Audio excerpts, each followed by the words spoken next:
அன்பு தமிழ் சொந்தங்களுக்கு வணக்கம். 2021 திமுக ஆட்சி அமைந்த பிறகு இதுவரைக்கும் பாத்தீங்கன்னா 6 முறை அமைச்சரவை மாற்றம் செய்யப்பட்டிருக்குது. இது பாத்தீங்கன்னா இதுல முக்கியமா நேத்து பொன்முடி மற்றும் செந்தில் பாலாஜியோட அமைச்சரவை பதவிகள் பறிக்கப்பட்டு அது மற்றவங்களுக்கு எல்லாம் பரிந்துரைக்கப்பட்டிருக்கு.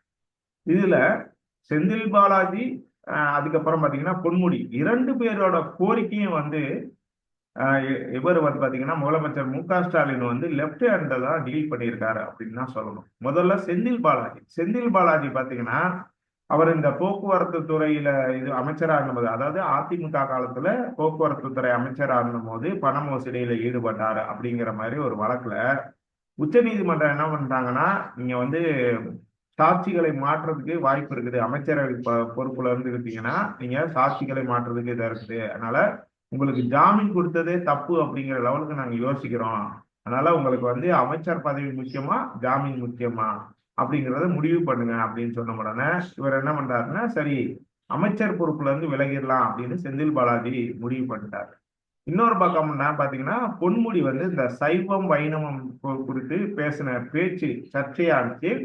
அந்த சர்ச்சைக்கு வெளியில இருந்து இல்ல, திமுகவில இருந்தே பெரும் கண்டனங்கள் எழுந்து, குறிப்பா பாத்தீங்கன்னா கனிமொழி இவங்க எல்லாம் ரொம்ப வெளிப்படையா அமைச்சர் பொன்முடிக்கு கடும் கண்டனங்களை தெரிவிச்சாங்க.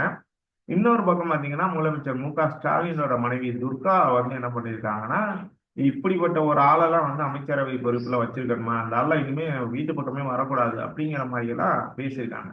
அப்ப முதலமைச்சர் மு.க. ஸ்டாலின் தன்னோட நெருங்கிய சில சகாக்கள்கிட்ட, மூத்த அமைச்சர்கள்ட்ட பேசுற போது ஒவ்வொரு வீட்டு பெண்களும் இப்படித்தானே யோசிப்பாங்க. அப்ப அவரை ஏன் அமைச்சரவை பதவியில வச்சிருக்கணும் அப்படிங்கிற மாதிரி சில கருத்துக்கள்லாம் சொல்லியிருக்காரு.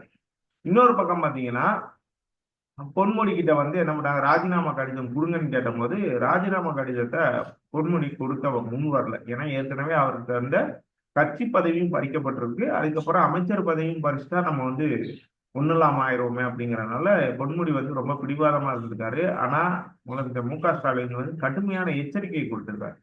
நீங்க நீங்க இப்ப இதை கொடுத்தீங்கன்னா, ராஜினாமா கொடுத்தீங்கன்னா இந்த பிரச்சனையும் இல்லாம இருக்கும். இல்லைன்னா நீங்க கடும் பின் விளைவுகளை சந்திக்க நேரிடும். ஏன்னா அவர் மேல ஏற்கனவே லஞ்ச வழக்கெல்லாம் இருக்குது. அதுல எல்லாம் இதா இருக்கும் அப்படிங்கிற போது சரி அப்படின்னு சொல்லிட்டு அவர் இது. இன்னொரு பக்கம் பாத்தீங்கன்னா செந்தில் பாலாஜிக்கு முதலமைச்சர் மு.க. ஸ்டாலின் ஃபுல் சப்போர்ட்டா இருந்தாலும் உச்ச நீதிமன்றத்தோட எச்சரிக்கையினால என்ன பண்றாங்கன்னா ராஜினாமா செய்ய வைக்க வேண்டிய ஒரு சூழல்.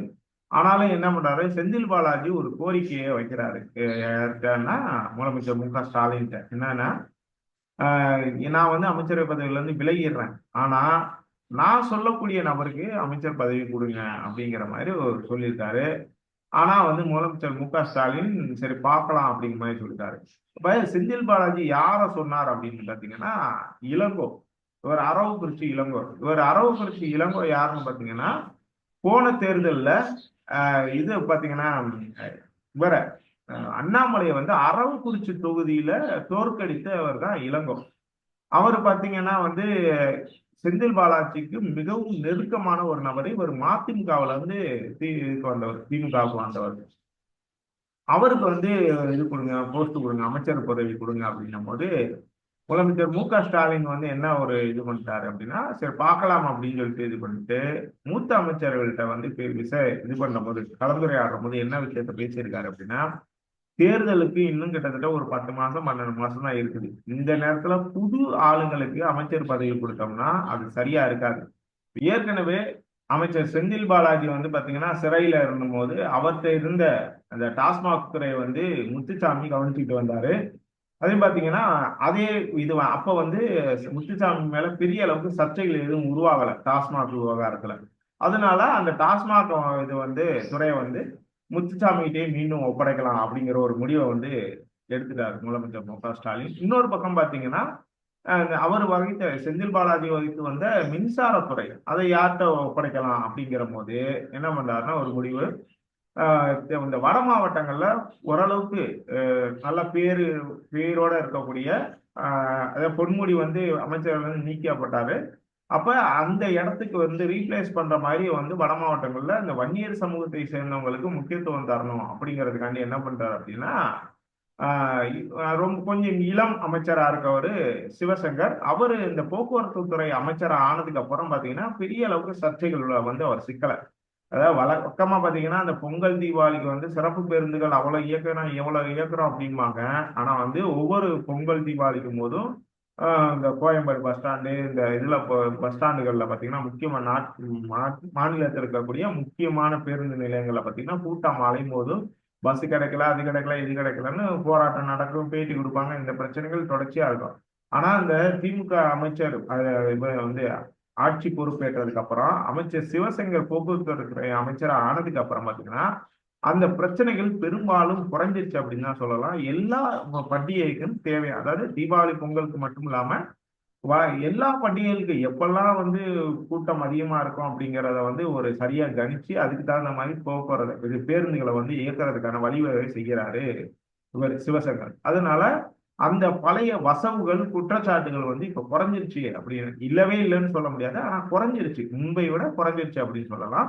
அப்ப அந்த இதுல வந்து ஒரு திறம்பட செயல்படக்கூடிய ஒரு நபர் வந்து பாத்தீங்கன்னா இவர் யாரு, சிவசங்கர். ஸோ அது இன்னொன்று பாத்தீங்கன்னா பாமகவை சேர்ந்த அவங்கள வந்து ரொம்ப ஈஸியா டீல் பண்ணக்கூடிய ஒரு நபராகவும் சிவசங்கர் இருக்கிறார். அதாவது சட்டப்பேரவைக்கு வெளியிலேயும் சரி சட்டப்பேரவைக்கு உள்ளேயும் சரி பாமகவை ரொம்ப ஈஸியா டீல் பண்ணக்கூடிய ஒரு நபரா சிவசங்கர் இருக்கிறதுனால இந்த வன்னியர் சமூகத்தை வந்து மேலும் கவர்ந்து இழுக்கிறதுக்கு இவர்கிட்ட வந்து கூடுதல் பொறுப்பு கொடுத்து அதன் மூலமா வந்து இந்த வர்ற தேர்தலில் வந்து ப்ரொபகண்டா பண்ணோம்னா அது நம்மளுக்கு கொஞ்சம் சாதகமா இருக்கும் அப்படிங்கறதுனால இது பண்ணிட்டாரு. அதனால அந்த இவரை பாத்தீங்கன்னா செந்தில் பாலாஜி சொன்ன இளங்கோவை அமைச்சரவை பதவியில வந்து சேர்க்காம பொன்முடியோட கோரிக்கையும் செந்தில் பாலாஜி கோரிக்கையும் வந்து முதலமைச்சர் நிராகரிச்சிட்டார் அப்படின்னு தான் சொல்லணும்.